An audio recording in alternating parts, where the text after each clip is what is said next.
Hello, I am Lanuja, Apple Source. Um, Hi, thank you for watching my video. So today I'm going to dive into one of the biggest legal and ethical challenges we are facing now. So how governments around the world are trying to govern artificial intelligence. So now this isn't just a talk about how they are working. So I'm gonna talk about uh, um, how law, ethics, and accountability are evolving to keep up with technologies that are growing faster than any legal systems ever has. So, in next 50 minutes or more, so I'm gonna consider three main regions. So Canada, European Union, and the United States. They are doing how they are doing regulate the AI. So each of them has a distinct personality when it comes in lawmaking. So Canada focuses on trust and collaboration, and usually the United European Union also relies on rights and detailed legislations. And the United States also tends to favor innovation, flexibility, and market forces. So so this presentation also about the responsibility. So it's about how countries are trying to balance progress with protection, innovation with oversight, and speed with safety. So yeah, first I'm gonna start with the homeland, Canada. So Canada approaches also to the AI governance is thoughtful and collaborative. So it's all about building trust and transparency before enforcing penalties and about bringing ethics directly into public policy. So let's take a look how Canada's federal, provincial, and public institutions are shaping the foundation of responsible AI.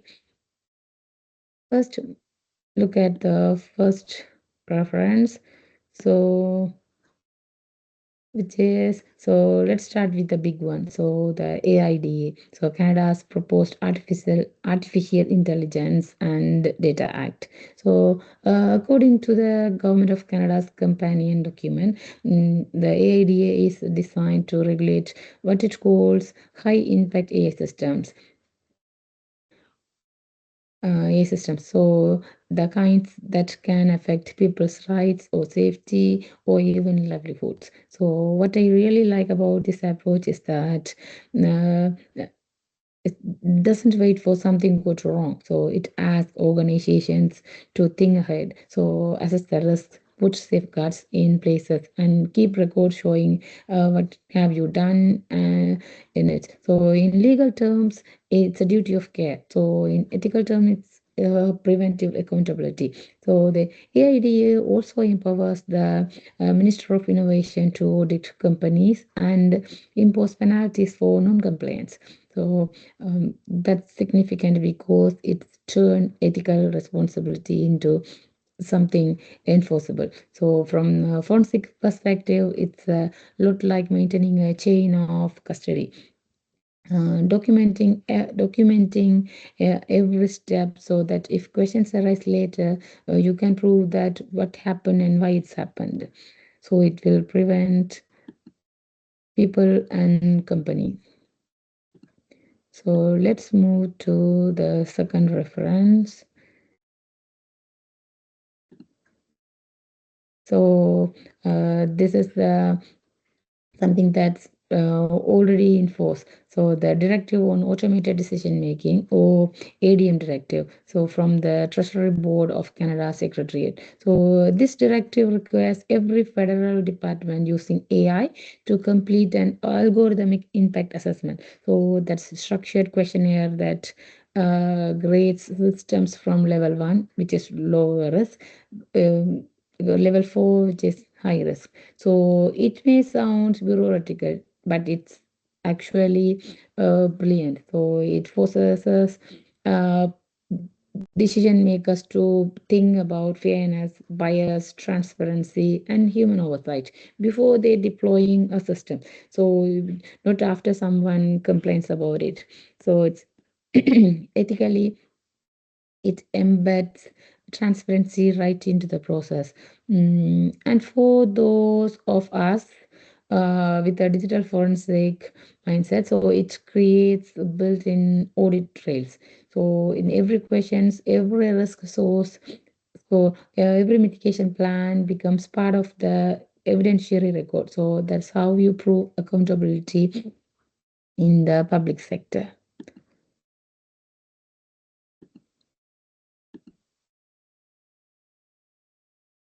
Now let's bring in the Law Commission of Ontario's 2021 report, so which is comparing European and Canadian AI regulation. So this paper also is the one of the clearest explanation of how Canada's approach differs from Europe's. So the authors point out that Canada relies on a co-regulation model.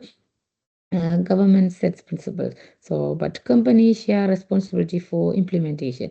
But in Europe it's different, so uses hard law, so strict statutes with heavy fines. So the LCO also argues that Canada's strength is flexibility, so but it weaknesses uneven enforcement. It suggests borrowing some European concepts also, so like the right to explanation, so that citizens can challenge automated decisions. So from a legal ethics perspectives, that's a call to merge due process with digital accountability, so which is ensuring that fairness in code aligns with fairness in law.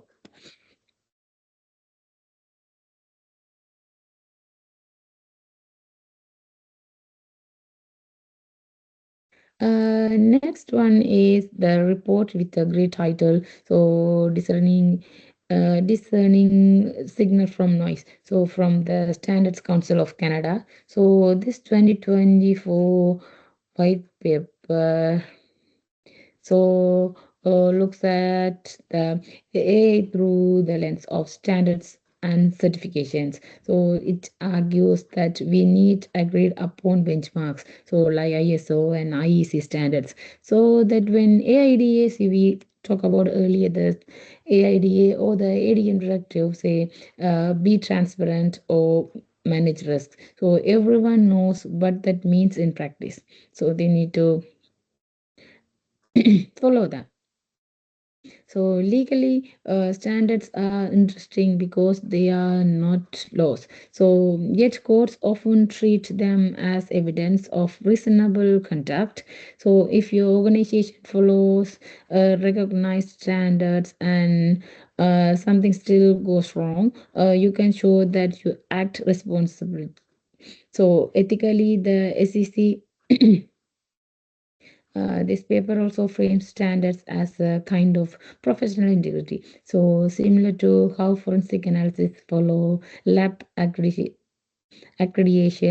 rules. So, it's about trust, consistency, and proving competence.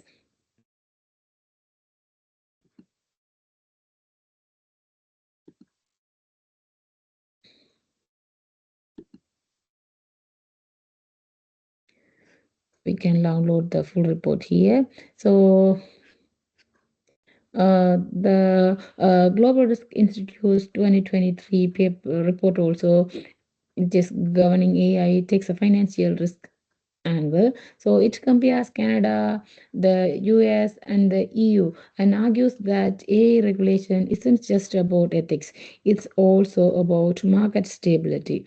So, according to the Institute, investor confidence depends on predictable governance. So if companies know the rules, they invest more freely. So that's why Canada trust-based framework can be an economic asset.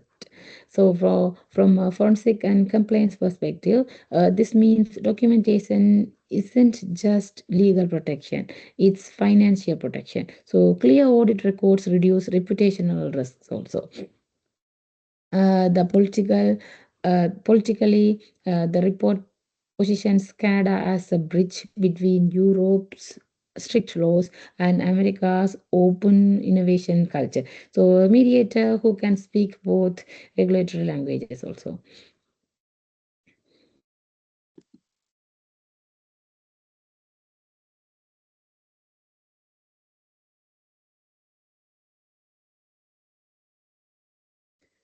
It's like a bit, yep. In 2025, the law firm SLLB published AI in Canada, so which is the legal guide to developing and using artificial intelligence.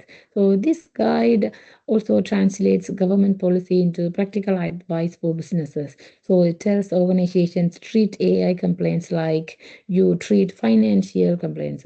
So about the appointment responsible officers to that, and then maintain your audit logs and be ready to show regulators your risk management plans also.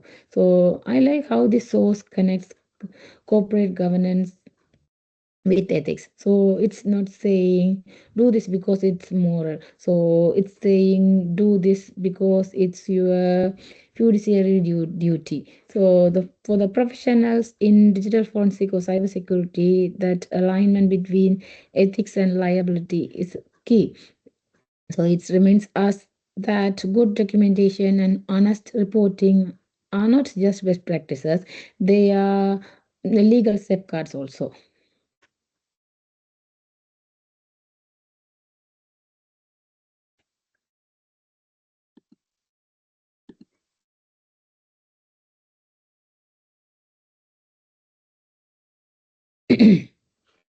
That's Institute of Governance 2023 report. So, toward a considered use of AI technologies in government. So, which is focuses on public sector ethics. So, this one also wants the government's risk losing citizens' trust. So, if they are deploy AI without transparency or human oversight. So, the report also urges a return to core administrative law principles, legality, proportionality, and procedural fairness also. The forensic accountability shows up again also here. The institute stresses that every automated decision should have a record of rationale. So why the algorithm recommended something, so who approved it, and how it was reviewed.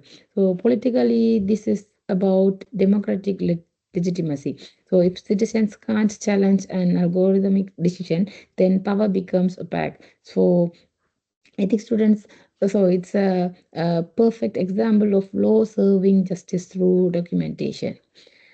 The next one, the last resource I used is Statistics Canada. So here is the, so finally, I have at Statistics Canada, which quietly offers one of the best real world examples of AI governance in practice. So, their page of governance of automated decision systems, which is explains how the agency use machine learning tools responsibility. So, they maintain detailed logs of data inputs, algorithm versions, and decision outputs. So, literal chain of evidence. So, if an AI model influences a statistical release or policy decision, StatCan can trace every step. So, ethically, that's transparency in action. So, legally, it's compliance made visible. So, and uh, from a professional standpoint, it shows that forensic discipline isn't confined to criminal investigation. So it's equally vital in data science and public and administration also. Statistics Canada proves that accountability doesn't have to slow innovation. So it simply keeps it honest. For the wrap up in Canada, so we look around all these resources, so pattern becomes clear. So Canada's approach to AI governance is collaborative and preventive. The AIDA and the ADM directive set the legal backbone also. The Law Commission and the Institute of Governance supply ethical reasoning. So the Standards Council and the Global Risk Institute translate also those ideas into professional and economic terms. So and at the last, the Statistics Canada also shows what it looks like in the practice. So together, they create a living system of accountability, one that values documentation, openness, and trust. That's what make it such an interesting and balanced starting point for our uh, next comparison also. Okay. Uh, now that we have seen how Canada blends cooperation and trust, let's head across to Atlantic to the European Union. So where the rule of law is in the main language of ethics. So the EU also believes that trust comes from clear, enforceable rights. So its regulators don't just encourage good practice; they legislate it. So let's explore how Europe's AI Act and related policies turn ethical principles into actual legal obligations. Let's move to the first reference.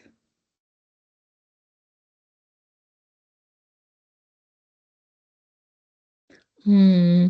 And this is the now we are at the heart of all sides, the EU Artificial Intelligence Act, so which we can read in the full info about that. So this is although the first major law in the world devoted entirely to AI. So it treats algorithms almost like products under safety law. So we can't put them on the market until they meet compliance standards. So for anyone in law or digital forensics, this is fascinating. So the act literally requires companies to keep logs and technological documents. So regulators can later reconstruct how a decision was made. It's legalized traceability. So forensic accountability also baked right into the statute. So ethically, it guarantees the principle of human oversight. So a system can never be entirely autonomous in areas that affect people's rights or safety. So that's Europe's way of saying human dignity must always stay in the loop. Let's move to the next source. So this one is, if you want, we can download the full PDF here also. And this one also is a grade 2024 analysis by Sinanada. So who is dives deeper into this idea. So in this paper, geopolitical taxonomy for AI risks and regulatory measures.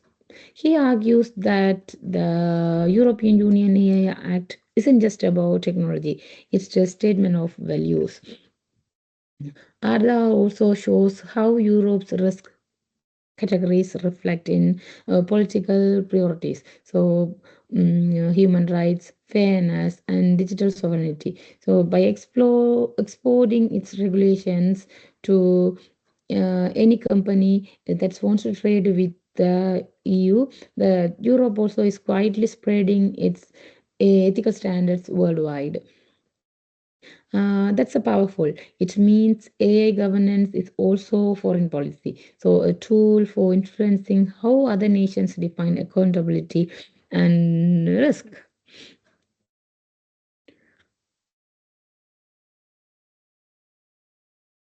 Let's move to the next reference.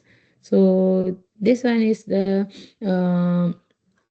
EU's AI watch paper on trustworthy AI. So from the Joint Research Center, so which just puts those values into practice. So it lists 7 requirements for trustworthy AI. So first one is human agency, then technical robustness, privacy and data governance and transparency, diversity, even so societal well-being and accountability also.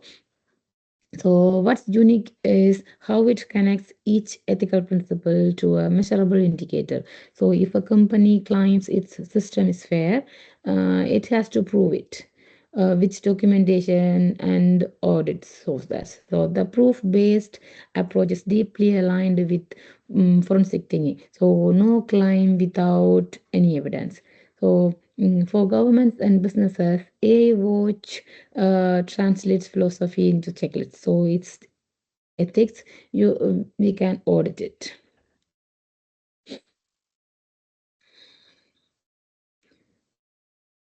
So this is the time of 20 minutes I start. So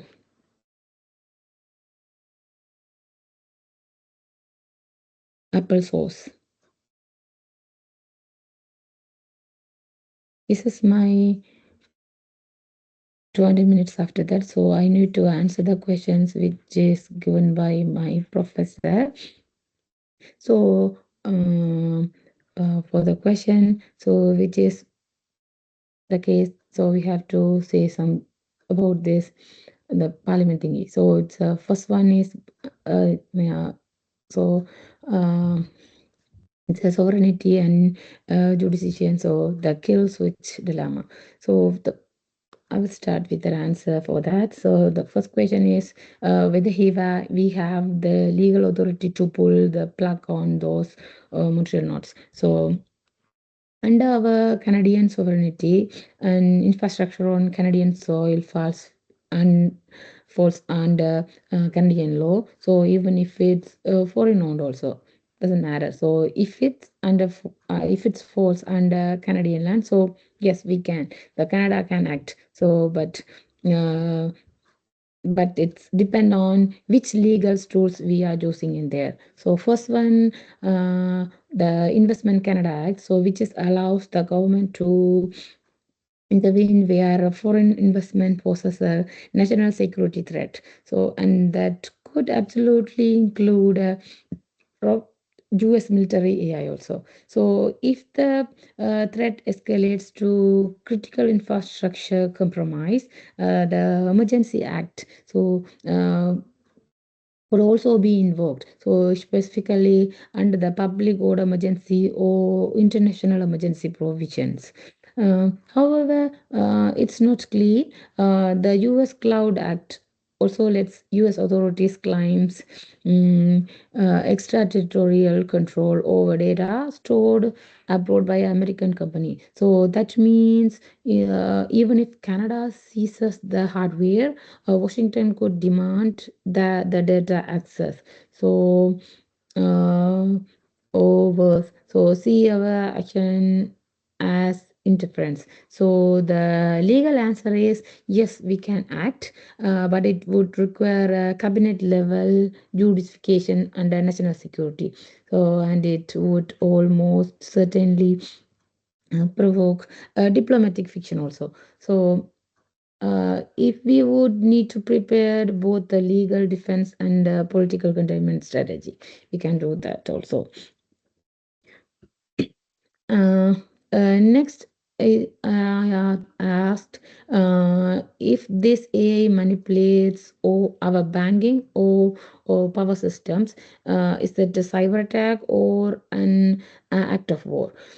Uh, Under international law, intent and attribution matter. So, if the AI acts autonomously, no, under direct US command, so it's technically not a state-directed attack. So it's malfunction of an allied asset. So that's what makes this new territory. So it would likely fall under the Tallinn manuals. So concept of a, cyber incident or armed attack equivalent, depending on scale and effects. So, if the damage disrupts essential services or endangers lives, so Canada could lawfully invoke self-defense under Article 51 of the UN Charter, but invoking NATO Article 5 would be messy. So it's hard to call it armed aggression when the aggressor is an allied AI system. So realistically, this would trigger a NATO precise consolation, not collective retaliation. So we would treat it first as a cyber security emergency and diplomatic incident, not a military conflict. So, but we would keep NATO allies informed in real time to avoid confusion or any further escalations. Now it's about the human side. This might be the hardest part, which is that leaks claim the AI can manipulate people, shape narratives, even deceive experts. So if that hits the news, the AI lies to safety evaluators. So the public would panic for that because we are talking potential bank runs, conspiracy spirals, and social media chaos within um, hours. So the communication strategy is critical. So full transparency sounds democratic. If we share raw intelligence before we have facts, we risk triggering a public confidence collapse. On the other hand, hiding the truth could destroy trust if it leaks after that. So, and it will also, yeah, the best balance is the face disclosure. So, tell the public we have identified a technical anomaly in urinary system, and the Canada is taking decisive protective action also. Then release verified details once we have secured the grid. So in parallel, we need psychological operations and media monitoring teams also ready to counter misinformation. So this isn't just a cyber incident; it's a fight for narrative control, um, transparency with timing, not secrecy. So we'll maintain public trust without fueling any chaos.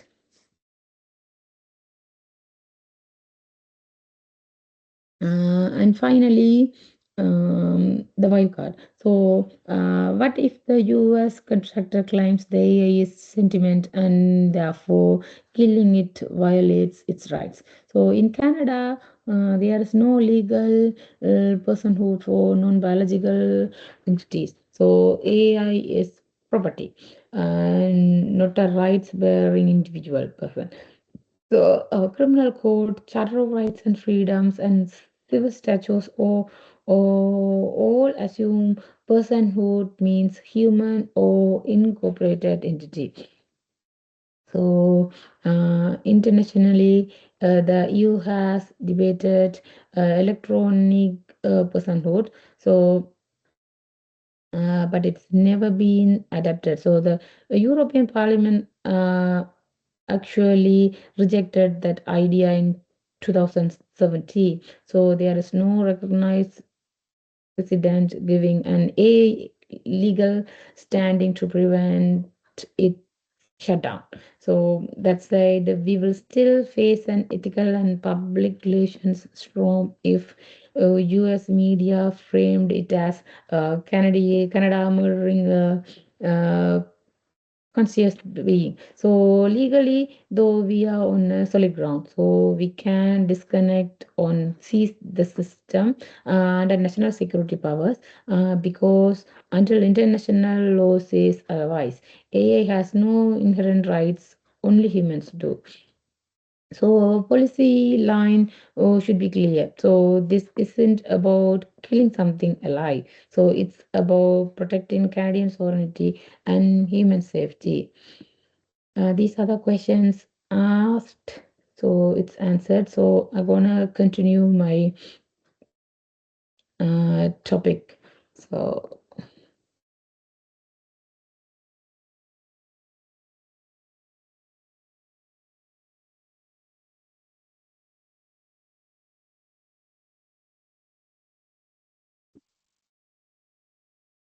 oh, I left it.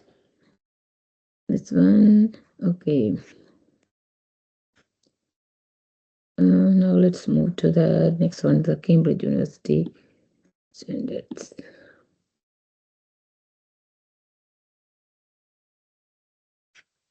Yeah, this is a 2025 study from Cambridge University. So it just compares how transparency is treated across jurisdictions. So this author also finds that Europe stands alone in making transparency legal obligations, not just recommendations. So in the EU, if you don't document how your AI make decisions, you are breaking the rule.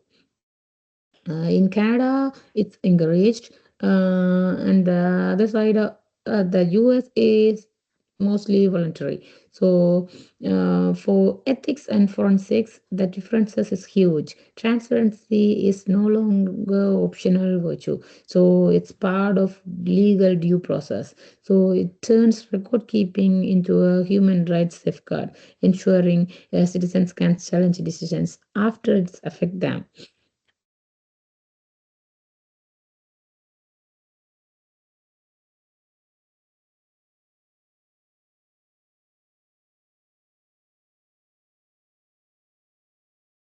According to the European Parliament's 2024 briefing, so on the AI Act, I couldn't get the original file. It's not open for public. So I got the Wikipedia page. So which is summarized everything in the from the original page. So I used references here. So which is also the says law comes with real teeth. So violations can lead to fine up to 15 million euros or 7% of global revenue. So this is the fines if you didn't follow their rules. So which is very high. So in the comparatively. So that that's not symbolic, so it's enforcement with right. So every state will have its own supervisory auditory authority connected through a new European AI office.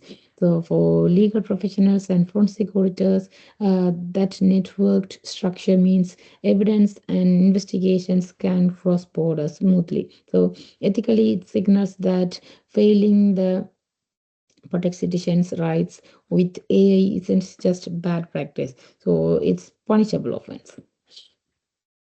Let's move to the last reference for EU.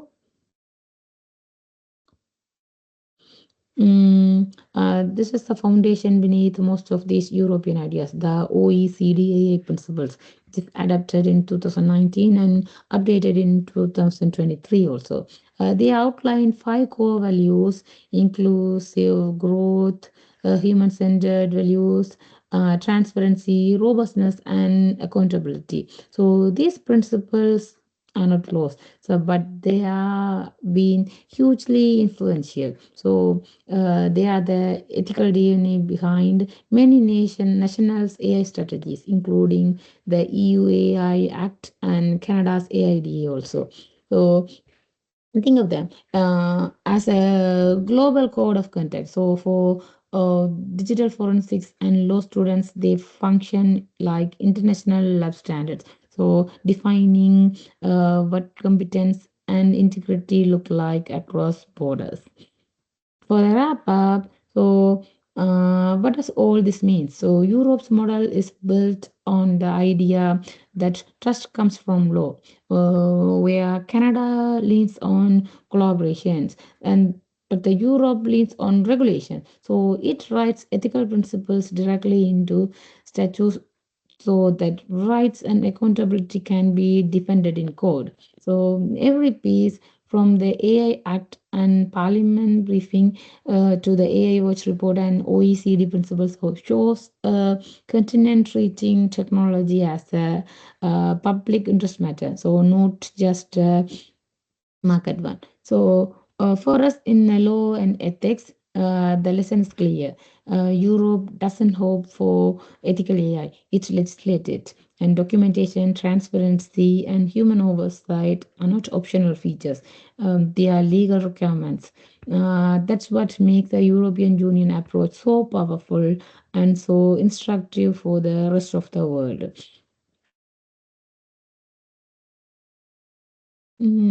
Europe builds trust through law, but the United States takes a different route. So instead of one unified system, it relies on a mix of state innovation, so federal guidance and market-driven accountability. It's a little bit messier, but it is also more flexible. So let's we look out how US manages AI through risk frameworks, executive orders, and state regulations. So, all while trying to keep innovation moving forward.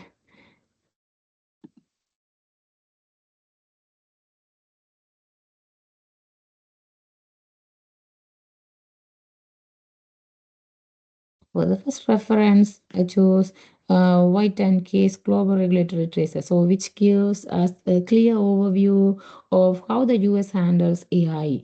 So, unlike Europe, a single unified law, America has a patchwork of federal and state rules, executive orders, and voluntary standards.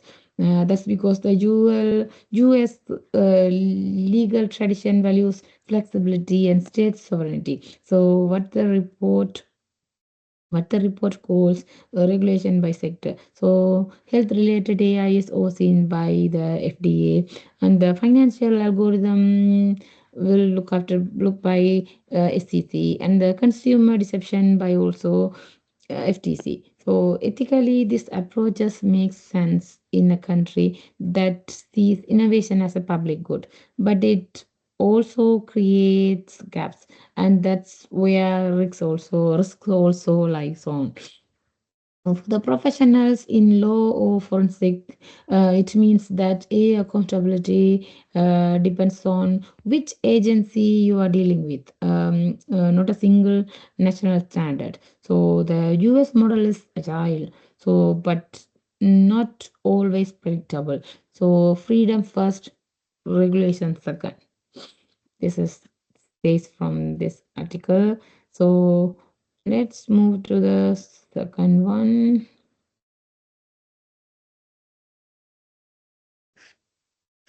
The IAPP state AI legislation tracer also shows how individual states are filling the gap.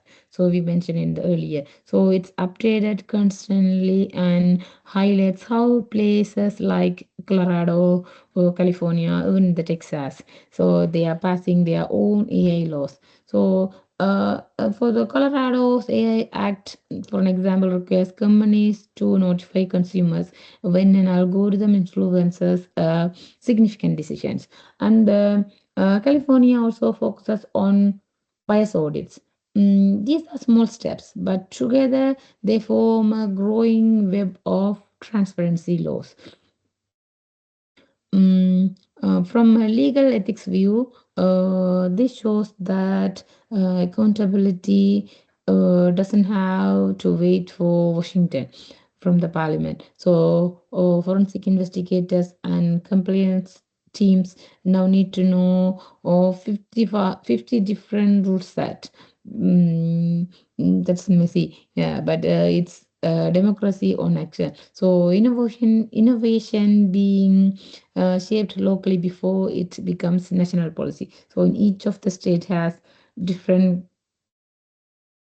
with different perspective of laws. Let's move to the next.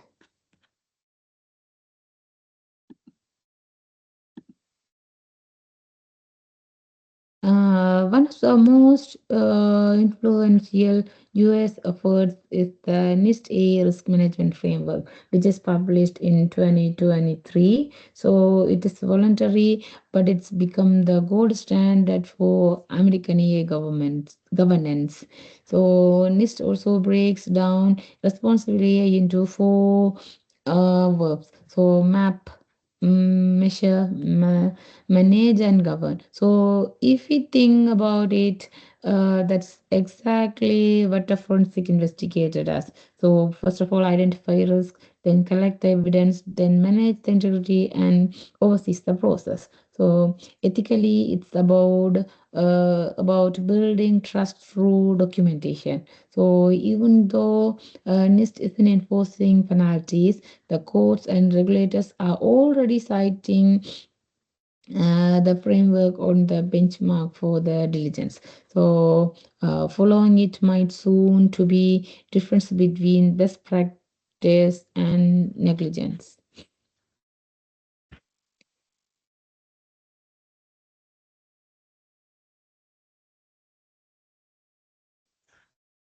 So this is the Congressional Research Service. So this is the CRS 2024 report. So this is the one of the clearest summaries of America's overall strategy. So it explains that the US prefers governance by guidance, using existing consumer protection, anti-bias and competition laws rather than drafting a single AI act.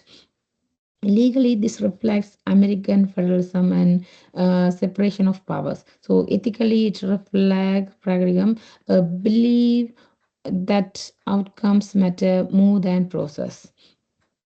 If an AI system harms someone, the government acts after the fact through investigation or litigation rather than pre approval. Uh, that's the major contrast with the EU's preventive approach. So, for us in digital forensics, it means evidence collection happens mostly post incident. So, making documentation and transparency all the more critical that way.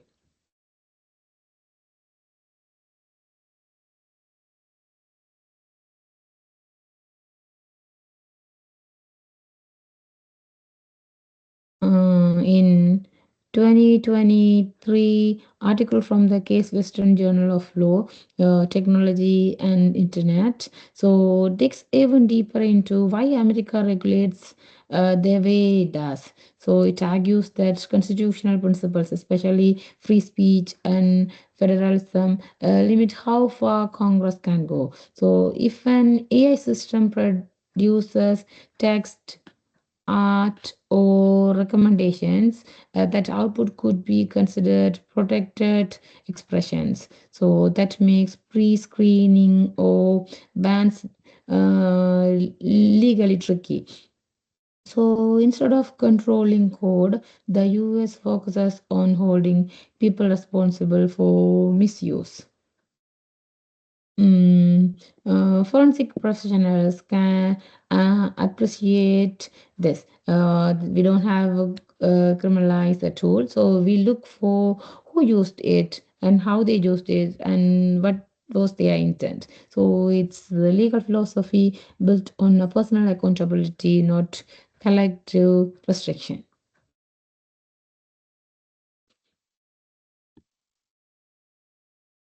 This is my last reference for United States. So this one also, the to fill the legislative gap, the 2023 Executive Order on Safe, Secure, and Trustworthy AI becoming a turning point. So it directs federal agencies to develop safety standards, test critical models, and ensure civil rights protection. So, for the first time, companies developing powerful foundation models must share safety test results with the government under the Defense Protection Act. So that's essentially pre-marketing auditing. So something previously unthinkable in the US. So Ethically, the order reframes AI as both civil rights and national security issues. So, forensic specialist will notice how it calls for red team testing, so and mandatory incident reporting. So, especially embedding in investigative process into AI governance itself. So, we have seen the American perspectives and America's laws a system driven by creativity and adaptability. So, but AI doesn't stop at national borders. Now, let's explore some global and comparative perspectives that connect all these ideas into one shared vision for responsible AI. So, the compare them. So, we choose I will go through with the first reference. So this is the 2023 SEMA report, so which just gives us the bridge between these regions. So it lays out how Canada, the EU, and the US also differ, but they can still cooperate through what it calls regulatory interoperability. Interoperability. So the key idea is traceability. So if evidence, logs, and audits data can be trusted across borders, then oversight can too. From a forensic standpoint, that's like having standardized chain of the custody rules worldwide. So the politically, the CIMA positions Canada as a mediator. So blending European rights protection with American flexibility. So it's an optimistic blueprint for global cooperation. Next, move to the second article. So we can view the PDF here also. So this 2025 studies also between innovation and oversight compares how different regions manage risk. So it's conclude it's simple but powerful. Good laws doesn't matter unless regulators have the skills and data access and tools to enforce them.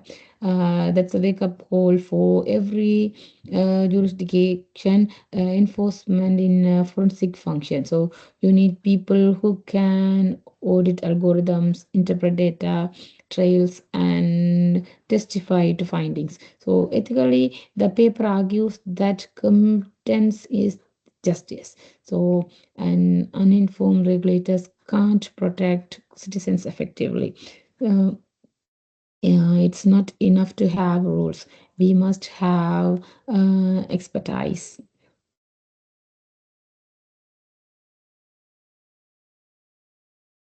The next one.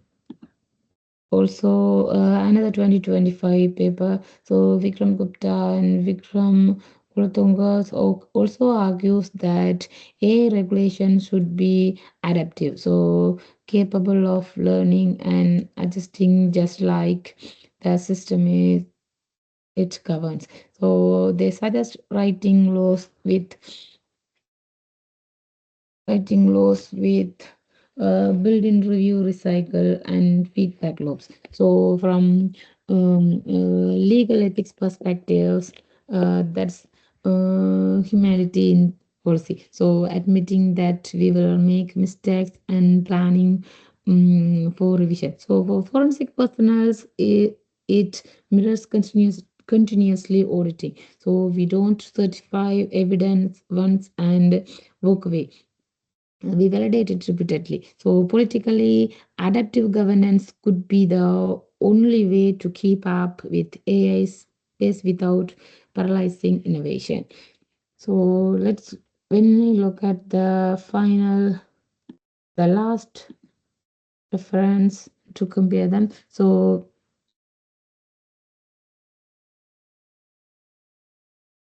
which is the 2025 science direct article. So it's navigating the complexities of AI and digital governance, ties everything together. So it identifies three essentials for trustworthy AI policy: the legal clarity, ethical legitimacy, and institutional capacity. In plain terms, clear laws, moral purpose, and people who know what they are doing. So the authors describes forensic accountability, the ability to reconstruct how a system made a decision as a clue holding all three together. So without traceability, rights cannot be enforced and trust collapses. So they even propose an Interpol for algorithms, so a global network for AI incident reporting and investigations. That might sound futuristic, but it captures where AI governance is heading: collective, evidence-based, and internationally coordinated. For the wrap up, so this US and global sources shows that full spectrum of governance styles. So the United States also values flexibility and innovation, regulating mostly through existing laws and executive leaderships. In the Europe, they codifies ethics into hard law. And the Canada also builds trust through collaboration and transparency. And the global thinkers push for interoperability, so a shared language of evidence and accountability. uh, Legally, the theme is convergence. So the world is moving toward common documentation, auditing, and human oversight standards. So ethically, the message is humility. So no system is perfect. So governance must evolve. So forensic its empowerment, our discipline provide us the tools that make accountability real. So as we move forward, AI governance will depend on exactly that. So professional who can trace, explain, and verify what intelligent system do. So because in the end, technology doesn't make society fairer, people and laws can do. So, if governance is the architecture of trust, then law and ethics are the engineers who keep the structure strong and standing. So, mm, the Canada also build its system on collaboration and trust, and the European Union also grounds everything in law and rights, and the United States also relies on innovation and risk management. So, overall, these are the plans we discuss in there. Thank you for listening. So, and for thinking deeply about how we and professionals in law ethics and digital forensics can guide intelligence systems toward a future that remain accountable to humanity. Thank you. This is my end of the video. I finished at 3:54 p.m. on December 12th, 2025.